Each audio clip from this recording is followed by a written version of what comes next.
welcome to Pulling an All-Nighter podcast. I'm Margaret, and this is Exon. I'm Alice, and this is Soraya. Pulling an All-Nighter, as you know, is all about life, parenting, having a career, surviving on very little sleep. Each episode is brought to you from our home, bedroom, sofa, kitchen, anywhere with a clean surface. This week, we are talking about Ezreal, who is Alice's son. And we're just going to talk you through our journey as a family, me being his auntie, his mummy Margaret, and just how we as a family and Alice as a mum, and Tolu as a dad have really just been exceptional in supporting him through this process and just what his journey has been, and any tips that we've got that we can share with you. Alice, why did you choose this topic? Why did you choose this topic? So I chose to talk about this and share this because I think having a child with hearing loss is something that I think it knocked us all for six. None of us expected it. We don't have hearing loss in our family or anything like that. So it's been a journey that we've all been kind of thrown into, but it's been such an interesting journey, a blessed journey at the same time, that I feel like it's nice just to talk about it, share our process, and like I said, like in our intro, just to kind of build a bit of a community around other parents as well who have similar children or are going through something similar or different, or have children with special needs as well. So I just wanted to kind of talk about our journey so far, because he's only 3, so there's a long way for us to go. But yeah. How did you find out? Because obviously, when you all have children, if you have children, even if you don't have children, and you're in a hospital and they do the regular checks, the nurse comes round and does the whole kind of, "How are you, mummy? How's baby doing? We're just gonna do some checks on you." Tell me how it started. Yeah, so I had Ezreal, so went into labour, had him at the hospital, and then, like you said, they kind of do the rounds as once you've been moved to the back to the main ward. So they're doing their normal rounds and things like that.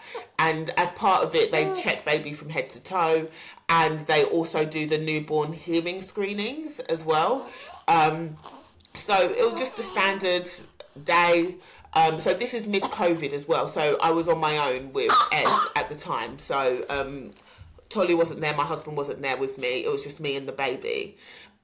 So the lady comes around and she's just like, "Oh, I'm gonna just do the newborn hearing screen." So I'm thinking, fine, no problem. We've done this before with Malachi, no big deal. So she does the screen. So what they do is that they have something that they put in their ear, and they prefer the baby to be settled and asleep when they're doing it, just so they get a better result. So they put it to his ear, and so she did one ear, didn't say anything. I wasn't really paying attention. She did the other. And then she said to me, "Okay, the results aren't coming through very clearly on both ears." Can't remember exactly what she said, but she ultimately just said, "Okay, what she'll do is that she'll come back." So at the time, he was really congested, and things like that. So I was thinking, oh, he's really congested up anyway. So yeah, we both agreed, just come back a few hours later. So I think she came back the next day, and did it again, and just said, actually, the results are the same. So she just went, "Okay, that's fine. We're going to do a referral for you, and you can go to the hospital and they can check it properly." So that's what we did. So went home. I called my husband. Was really upset and was just saying, actually, I don't know what's going on, but there's something wrong with his hearing. I called you as well. I remember calling you. You Was did. And I Yeah, think I was like, let's just wait for the results. Let's just see what yeah. they've got to do. And I was like, oh, I'm sure lots of babies fail this test. It's like, don't we all fail a test at some point? And I think I was just like, all babies probably fail it, or a lot of babies fail it. Yeah, so we were kind of. I was upset, but I feel like you and Tolly were both just like, "Oh, it's fine. Let's just see what happens when we go to the appointment." Um, So we were then referred to Guy's and St Thomas Hospital, actually, and they've got an audiology clinic there. So we went along there. This was about 2 weeks or so later, and we were back home now. We'd been discharged from hospital and things like that. So about 2 weeks later, we went up there, and so the lady just explained that they're going to do some tests on him. At the time, he's tiny. They're tiny little babies, so they're easy to test and put things in their ear and stuff. So she put some bits in his ear and on his head just to kind of clamp it down and pull it together. And so she was doing the tests and just doing test after test, and she was just like, okay, no, he's doing really well, he's so calm, he's so settled, this is wonderful. But I was kind of sat there like, just tell me, just tell me what's going on. So eventually she kind of, while we were midway through, because we were kind of talking and everything else, and we built a bit of a kind of good vibe. So midway through, she then just did say to me, okay, I will be honest with you, there is hearing loss. And I was upset. I was crying. I was so upset. Devastated. I'll be honest. I was absolutely devastated. Really upset. Just didn't understand. Didn't know what was going on. Didn't know what it meant. And I was crying, and she was just like to me, and I was apologising to the lady at the same time, and just saying, I'm so sorry for crying. This is really bad. I shouldn't be crying. I'm really bad. I'm a really bad parent. Why am I crying? And she was so lovely, and I always remember her response, and her response was, you're crying because you care, and that's okay. So she let me cry it out, floods of tears. I'm even starting to well up now. I'm not even sad.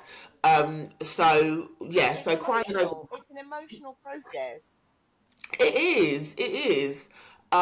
So yeah, so then she just said to me, okay, then that's fine. So eventually she just went, we're gonna continue the tests and let's kind of see what the levels are.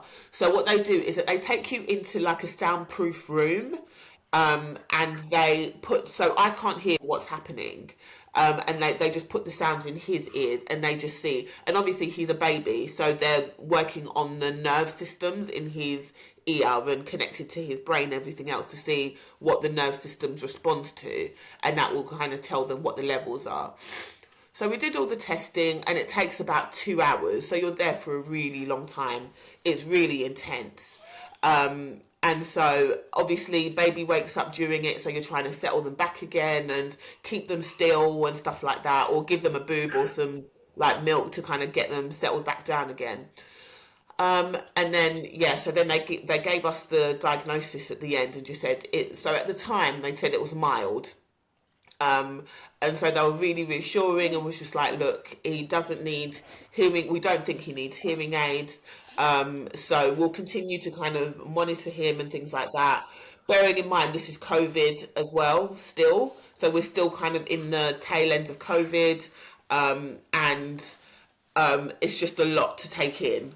So they sent us on our merry way, sent us home, and we just kind of just were just told just to get on with it. So just kind of What act was like, Tolu's?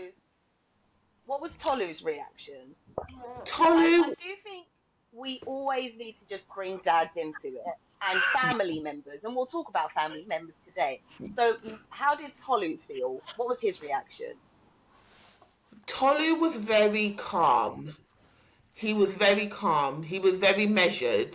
He took it all in. At some point, I wasn't too sure if he was actually understanding fully what Processing was and happening. yeah, Yeah, that's it, processing, because he was so calm. And I was every emotion. I was going through every single emotion and expressing it and showing it. And he was so calm through it. He just kept holding him, cuddling him, very calm, very kind of okay. And he was just kept saying to me, okay, we just need to figure out what the solution is. What do we need to do? What do we need to help him with? And I eventually circled round into the mode of, okay, what do we need to do? But he was there a lot quicker than I was. And he was just very much, it's fine. God has blessed us. It's absolutely fine. Let's just figure out what we need to do. What does he need? And we'll adapt. And then I got there as well, and we're just like, right, okay, so God is good, we know He's good, what do we need to do? Okay, let's get the answers, let's kind of look into what He needs, look into what like the outcomes are and things like that.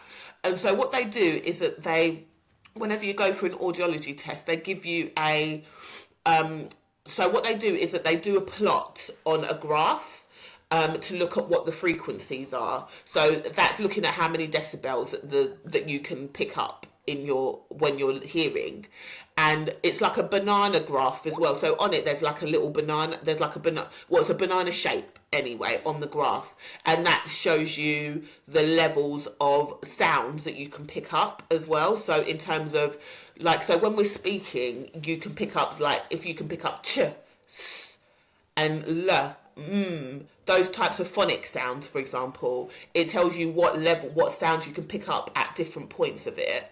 And also it tells you what sounds you can pick up as well. So, for example, when you're mild, you might not, mild and below, you won't be able to hear like a bird sound. Or you might not be able to hear a dog barking or a lawnmower or an aeroplane. So it's got like different, it's very visual, so it's got the different pictures, and they plot for the left ear and the right ear. So they do a little plot on the graph on what your left ear picks up and what your right ear picks up. So it's very visual, so which is really helpful for someone like me. And so on the graph, it kind of exactly shows you what the levels are. And so at the time they were saying it's moderate, so mild, excuse me. So they kind of just said he shouldn't need hearing aids, but we'll continue to monitor him. Yes. And that's where our journey started, really. And it's been an incredible journey. And today's episode is not about every single detail. We're not going No, to go into every single detail today because otherwise it would be like a 3 hour, 4 hour marathon episode.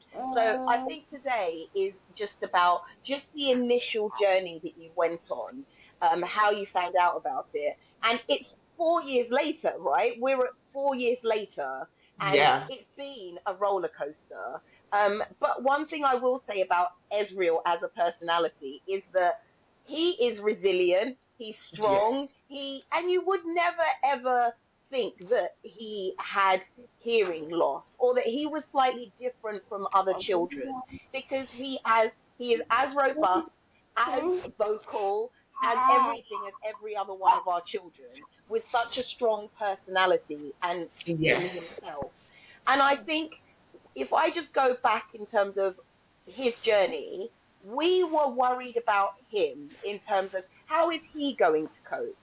How is his, let's say, disadvantage, advantage? How is his yes, difference going to shape him as a person? What do we have to put in place to support him and make sure that he gets just as much, you know, opportunities as every other one of our children? And I think we were always looking into the future, looking into what mm, was next, but also hoping for the best. And I think, the whole journey he's been on, I think he's way stronger than even we are in terms of yes, his resilience and his strength.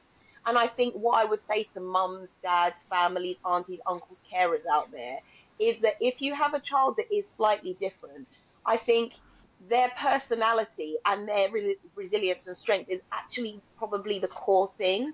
Everything else happens. You can get all the tests done, you can get all the support, you can put the HCP plan, you can put the support plan in place, but actually supporting your child to be a resilient, well rounded person who actually is able to do lots of other things, that disadvantage that they are at with their learning need or their requirement, becomes a really strong identity and part of them. And whenever Ezreal, absolutely, I'm skipping forward into the journey, but when you see Ezreal with his hearing aids now, he is the cutest little bunny you've ever seen, like way cute.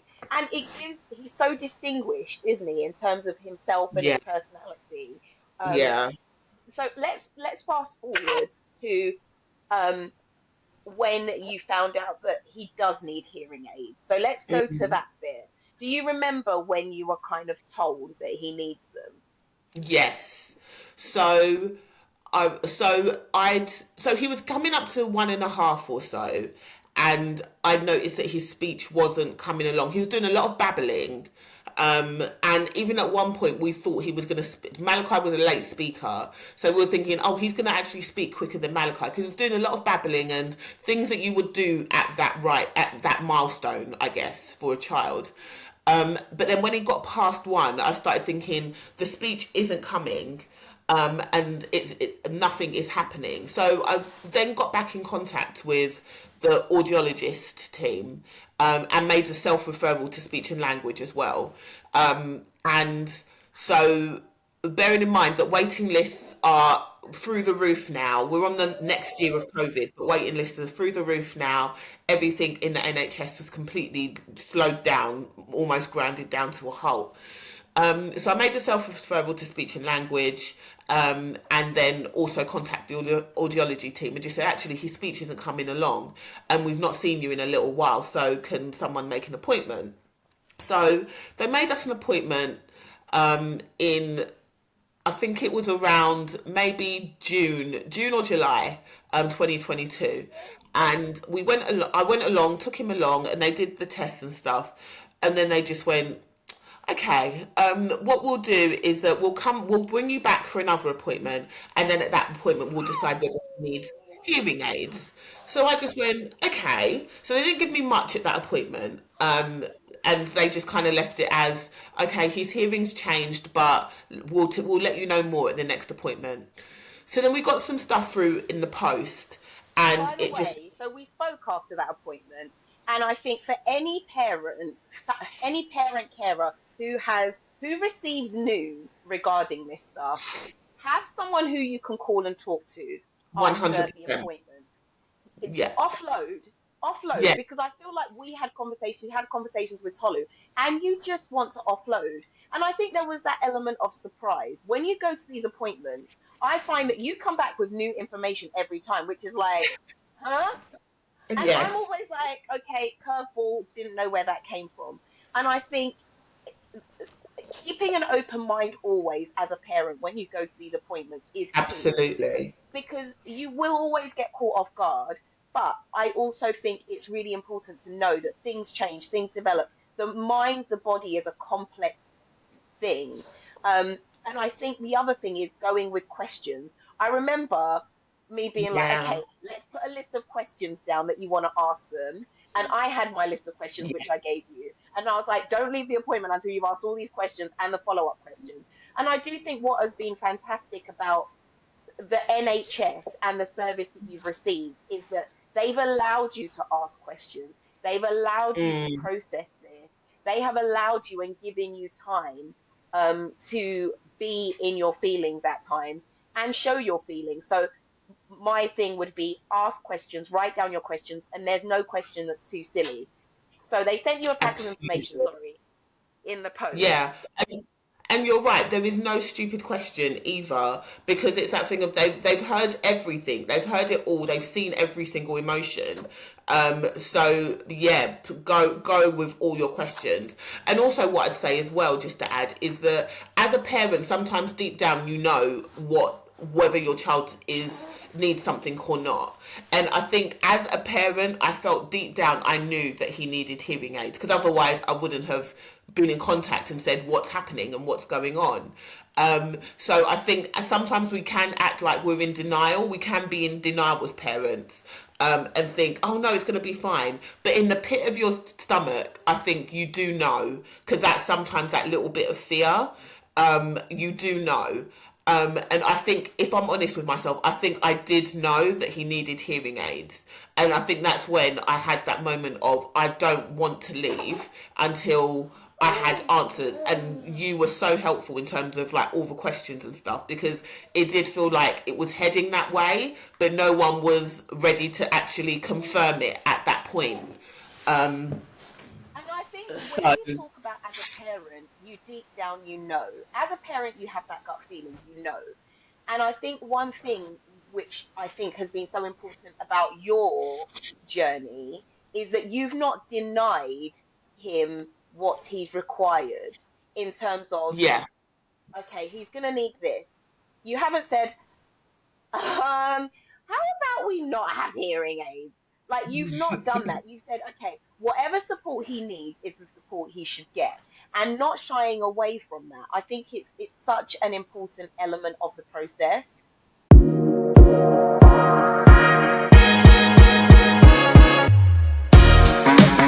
And I think it's that thing of just I never want it. It's not wanting him to be at a disadvantage. He's already got a disadvantage, which is the hearing loss. So why am I going to put him back even more? So yeah, but I think it's just that thing of getting over yourself as well, because sometimes it's your own fears that stop you from doing it for your kids, and it's that thing of, oh no, I'm worried for this, and actually they don't know any different, and they just want to get on with life. So just put everything in place that's just going to help them do it. And get over myself. And I'm going to say that for myself. It's all I always say to myself: get over yourself. And you've always been very much get over yourself, Alice. What does he need? And let's just do it. Let's just get it in place. Yeah, but not just get over yourself. As human beings, it's about the preconceptions. It's about society. So I think you're forming everything, the decisions that you make, that what you hear based on society and the life that you've lived. And also, he is our first blessing in terms of hearing Yeah. loss. We've never had it before. So I think using the words get over yourself, I think we need to explain in terms of just understanding where your emotions and your feelings come from, based on your upbringing, based on your background, based on what you've Mm. heard, based on what you know or what you don't know. It's about breaking down your feelings as a parent, and then saying, okay, this is why I feel like this, and then moving through, and then saying, as the child, as you said, they don't really know any different. And all they want to Mm. do is play, have fun, be able to hear so they can play some more and learn. Um, so as you were saying, so in the post they sent you something. Yeah, so they sent us some bits in the post and was basically, oh, allow time in order for us to take moldings and allow this time and things like that. So in my head, I thought, okay, that's fine. We know what's up. So Tolu and I went along to the appointment with him. So we took him along, and they took mold. So sorry, before that appointment, we'd taken mold impressions of his ear. And what they said was, if he needs them, then we can put them in when we next see you. If he doesn't, then it doesn't matter. We'll just kind of disregard them. So we went along to the appointment together, and they did some more hearing tests and things like that. And then they just said, okay, so what we're going to do is we're going to set the hearing aids, and get him to start using them. So at that previous appointment, what I'd done is they'd done the molds, and then what you do is that you get to choose what color microphone across the ear you want and things like that. So at the time, I chose it really neutral. So we kept it brown, kind of similar to his skin. So the microphone is brown across his ear, and the molds are clear within his ear. So I chose all of that at that previous appointment. And what they'd said was, if we need it, then we'll have it ready set for that appointment when you come. So we went in October with the next appointment. So the three of us went, me, Tolu and Ezreal, we all went to the appointment. And then they were just like, okay, so what we're going to do is we're going to set the hearing aids, and we're going to put them in. So we were just like, okay, cool, no problem. So we went in, and yeah, so they fit them in his ear, and then kind of just said to us, like, he might want to pull them out, he might feel really uncomfortable. They told us loads of different stories of kids like chucking their hearing aids out of moving cars, and all of these scenarios where they just like tossed them and lost them and stuff. Yeah. And we were just thinking, oh God, Ezzy is going to throw these away. We're going to lose these within a week. We're never going to see these things again. Oh God. So they put them in, set them, and as they kind of just do a kind of conversation of, hi, can you hear us, da, da, da, da, da. And he wasn't really doing anything and stuff. He's two, he wanted to play, wasn't paying attention, so they kind of just left it and just went, okay, let's just kind of see. So yeah, so we went home and showed Malachi, and then I think a few days later we saw you guys when we went to Comic Con. and he was in his costume, and that was the first time you guys saw him with his hearing aids. And he'd had like a fresh trim, so he was looking kind of fresh, and the hearing aids were in and stuff. And from the second we walked out of the hospital, he has not pulled them out. He's not had an issue with them. He's literally just got on with it. He's just adapted so quickly. Like, it's not like you hear stories of like kids who pull them out and things like that, and I've spoken to other parents and they're like they don't keep them in. There hasn't been ever been an issue with him keeping them in. He always keeps them in, always wears them. And I was speaking to the audiologist a few weeks later, and she was just like, he clearly sees the benefits of having them in. He clearly feels Absolutely. like he's hearing you so much better. So Yeah. that's why he doesn't want to take them out. And it's been, I thank God, because we were prepared for every worst case scenario and not prepared for him just to adapt and get on with it. And he literally adapted and just gets on with it. He'll pull them out if they're a bit uncomfortable or if he needs to adjust them and doesn't know how to put them in. But outside of that, he wears them all the time. What I did forget to mention is that what they did is that they do a lot of tests to find out what caused the hearing loss. So because yeah, they want to know, like, it's all, they do all their research and their studies as well, just to Before find you say what you're about to say, I think even you were curious about the hearing absolutely. loss because Ez is the first person in our family who has hearing loss. You were Yes. like, I want to know why. Is there a reason? And I think it's a valid question. Sorry, continue. Yeah, absolutely. And so so in one of our first ever tests, they did some tests on him. They took some blood, and just ran loads of tests just to see what it was. And all the tests came back inconclusive. And they were just like, we don't know. He's in that category of children that we don't know what's caused it. We don't know what's happened. So because there is something, and I can't remember what it was called. There is a infection that you can get while you're pregnant, which can then cause hearing loss. So they were testing for that as well. And the lady said in advance, like, don't Google this, don't look it up, but it could have been this. And she was just very much, don't look into this. I'm just letting you know, but just don't look into it. Let us be the ones to tell you if it's this or not. And then I Googled it because I'm just don't tell me something and not Standard Google it. And then practice. you're going to Standard come and see me practice. weeks later. Don't tell me that, exactly. So I googled it, and there's like this infection that you can get while you're pregnant and stuff like that, and that can cause hearing loss. And I was thinking, oh my god, did I get this? And clearly, I should not have googled it. Um, and so they came back and they're like, no, it's not. There wasn't anything in pregnancy. You didn't have an infection. He's just under the category of we just don't know. And so as part of that, then my husband had to get his hearing checked. I had my hearing checked. Malachi had his hearing checked as well. So 1 second, I just need to take something from Zariah. It's like, So Zariah, put that dangerous item down. honestly, can't put anything on the floor anymore when they're moving and crawling. Um, yeah. How old So is we. Zariah for everybody's benefit? Oh, she's 5 months, so she's crawling and rolling and moving about. So we have to be on our toes. So all three of us at the time, we all went for hearing tests as well, just to rule out anything around our own hearing as well, and check if we had any issues with our hearing, because that might contribute to why Ezzy has hearing loss. But they found that all of our hearing is fine, normal. So that wasn't an area that they needed to explore any further either. So yeah, so we went through all of that, and he also actually, we went to Great Ormond Street as well when he was about 3 months, and he did an MRI scan as well, where they checked over everything with him too, just to find out if there's any reason, as part of the investigation, as why he might have hearing loss, and that came back with nothing as well. So it's been left as inconclusive. Obviously, we do our own Google research and things like that, and what I Yeah. didn't know at the time was that 90% of children born with hearing loss are born to families with no hearing loss history.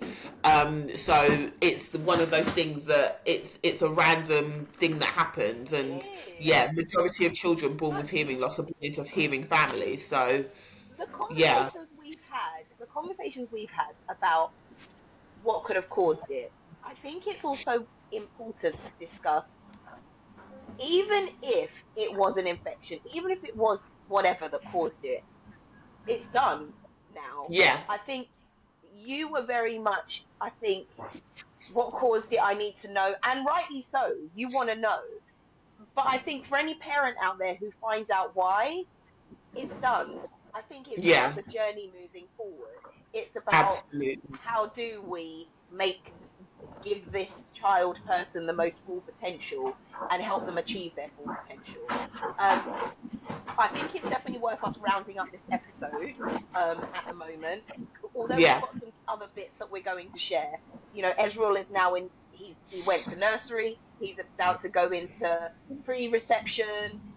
He's in pre-reception. He's about to go to pre-reception. Yeah, he's at preschool at the moment, so he starts reception Preschool. in September. There you go. So I think it is worth talking about the school setting, the professionals that you've engaged with, all of that stuff coming Hmm. in the future in more episodes and break it down.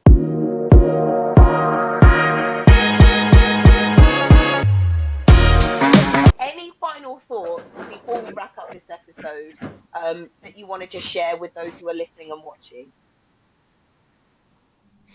Um, I guess what okay, I've got a few thoughts. One thing is that there's going to, as part of the journey, what I find is that you're going to have to rely on doing a lot of your own research and having to constantly chase professionals and chase people in order to get your child seen or get those appointments, and keep them on keep them fresh in professionals' minds. What I found is that if I wasn't sending emails, if I wasn't kind of chasing and things like that, then we'd be so much further back in the process.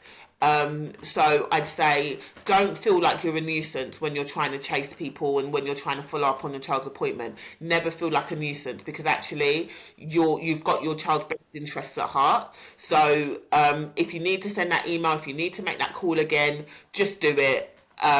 Because it will put your mind at rest, but also it will keep them fresh in other people's minds, and also just have, even I can't even say network, because sometimes it's hard to say you've got a network, but what I'd say is have at least one or two people that you feel like you can just offload to and speak to, and whether it's just Without to judgment.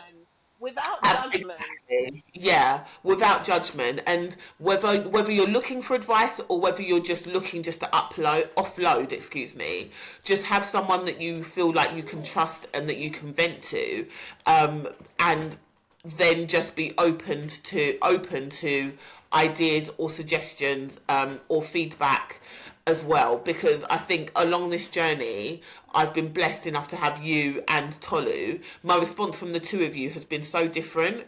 And Tolu is, like I said, he's very cool and calm, collected, and kind of da da da. Whereas you've been on the roller coaster with me in a different way and have been very kind of proactive and kind of sending me things and sending me this and telling me to ask this and things like that. So it's been nice to kind of have two different responses, because I've needed them both. So yeah, what I'd say is just have someone or people who you're close to that you feel like you can vent to, and speak with, and just bounce ideas off as well. Yeah. So coming up, I think those coming up, we will talk more about Ezreal's journey, and also send us a message, send us an email, put it in the chat, questions that you might have. Um, if you're going on this journey, or if you know someone who's going on this journey, it is really, really important to build a community and network of people. I think that's why we're sharing it, because I don't think in our network we knew anyone with a child with hearing loss. I No. don't think we No. knew anyone. So I think building a new network is always quite difficult. And I think you've tapped into some really, really good organizations. And I think we'll do another episode on organizations because we did a sign language course, we did two sign language courses, we have met some really good speech and language therapists. We have, it's been a journey and it's been an interesting and exciting one. And we will bring people more information and chat more about it, really. Yeah, definitely, definitely. And I think if you've got any questions or if you've just got any just points that you'd like us to clarify and things like that, because it's so much of a journey to condense into little bits of podcasts and stuff like that. So if there's stuff that you want us to talk to you about offline or bits like that, then yeah, please feel free to um ask and stuff. There's no, like we said before, there is no stupid question. Ask every question that you need. So yeah, but also give us any advice, give me any advice as well. So yeah. Thank you so much for listening to this episode of Pulling and All Nighter. Have a really, really good breakfast, morning, afternoon, evening. Lots of love. Bye.